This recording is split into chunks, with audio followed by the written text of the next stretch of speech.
gugupit. At ito, talagang aayusin ko na yan maya-maya.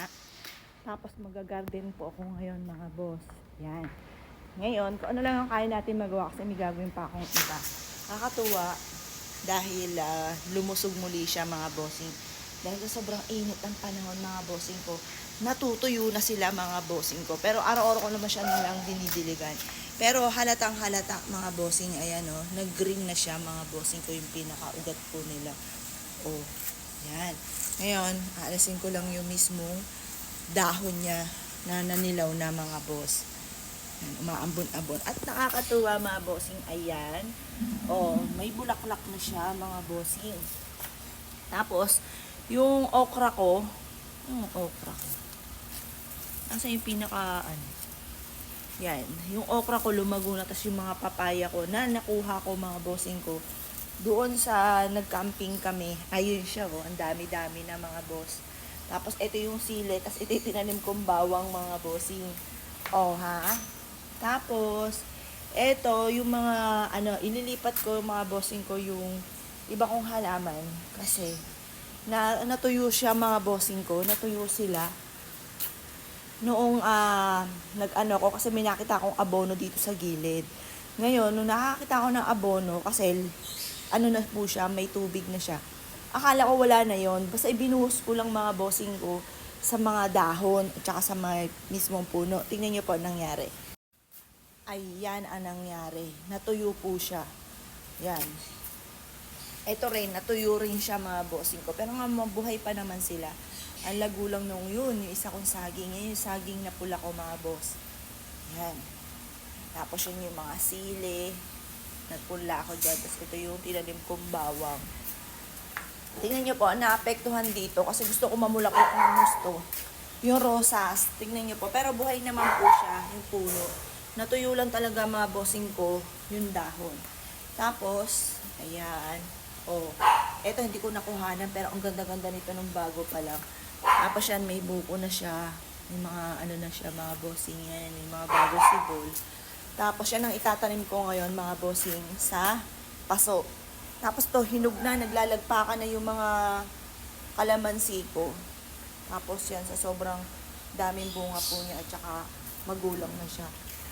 Tapos eto nakakatuwa yung aking lemon mga bossing ko. Para akala mo sampagita sa dami mga bossing ko na bulaklak. Ayan po, tingnan niyo po. At yun di ba? Akala niyo po mga bossing ko yung sampagita, pero bulaklak yan mga bossing ko ng lemon. Ayun yung lemon ko nga mga bossing. Yan. Nakakatuwa. May lemon din ako doon sa kabila. Ipupunla ko siya dito kasi nanghihinayang ako mga bossing ko. Dekorasyon lang yan. Hindi ko siya kukunin. Dekorasyon lang. Nanghihinayang ako mga bossing ko na kunin. Kasi natutuwa ako kapag nakakita ko ng ganun mga bossing. Tapos ito naman yung as-is ko. Napakadaming bungang bilog-bilog. Diba mga boss? Nakakatuwa naman. Ngayong araw na ito, pero panandalian lang kasi may gagawin pa akong iba. Ngayon, dito muna, ililipat ko na siya sa paso. Eto, yan, maglilipat ako sa paso ng mga rose ko na nasa maliit na lang, nasa plastic lang po siya. Yan, tingnan niyo po yung aking money tree. Lampas puno na, lampas na, bubong. Ayan, tapos yun yung aking royal palm.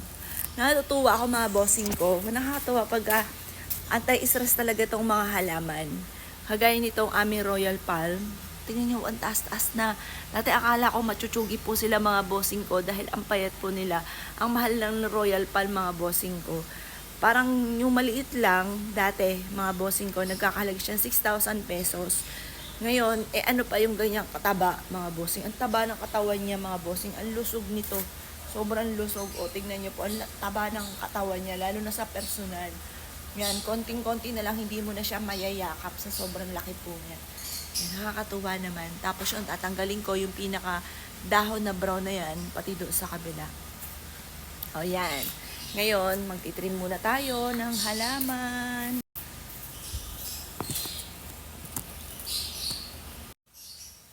Ayan po mga bossing ko.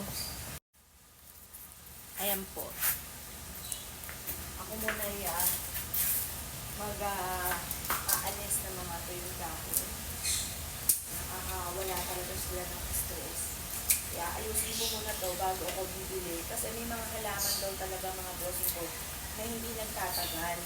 Ngayon, ang mga bibilin ko na lang, yung mga nagtatagal at saka parang may nakapagsana sa akin na para makatipid ako sa mga bulaklak sa anak ko tapos napakaganda. Ako na yung mag-a-arrange. Ako na yung mag-a-arrange ng bulaklak ng anak ko.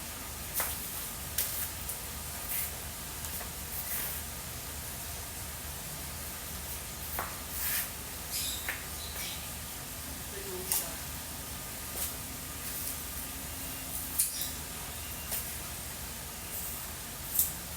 Yan, dapat kasi daw pagka umaganto, inutulo siya.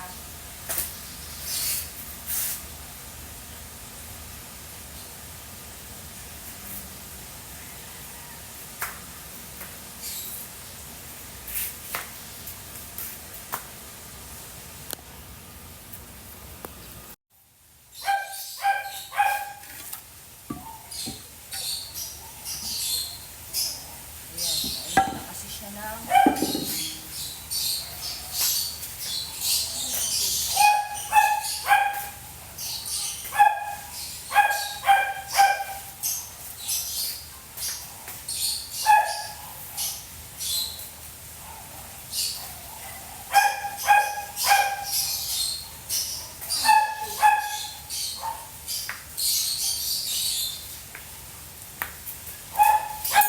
dahil hindi ko makita yung nakatusok na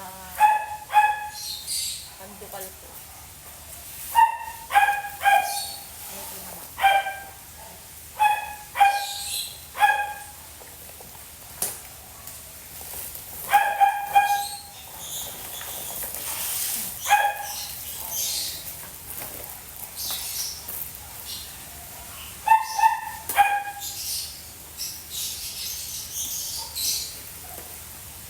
Sobrang basang-basa ng lupa.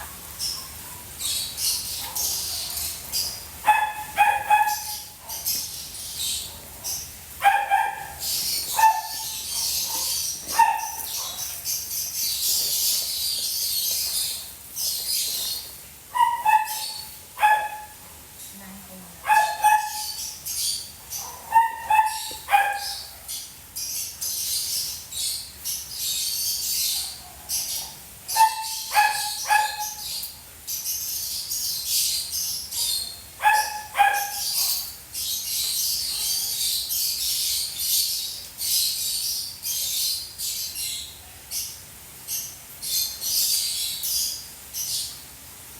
Yan, sa tagal-tagal niya po mga bossing ko na nabili ko to.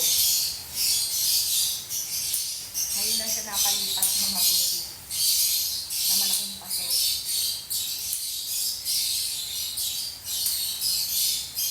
Ano kaya? Kunin ko na kaya ito.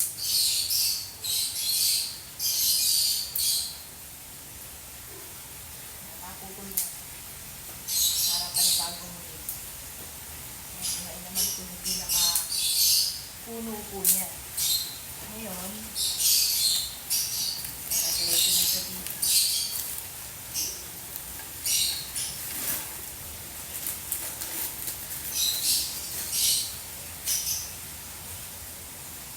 Isisipro natin.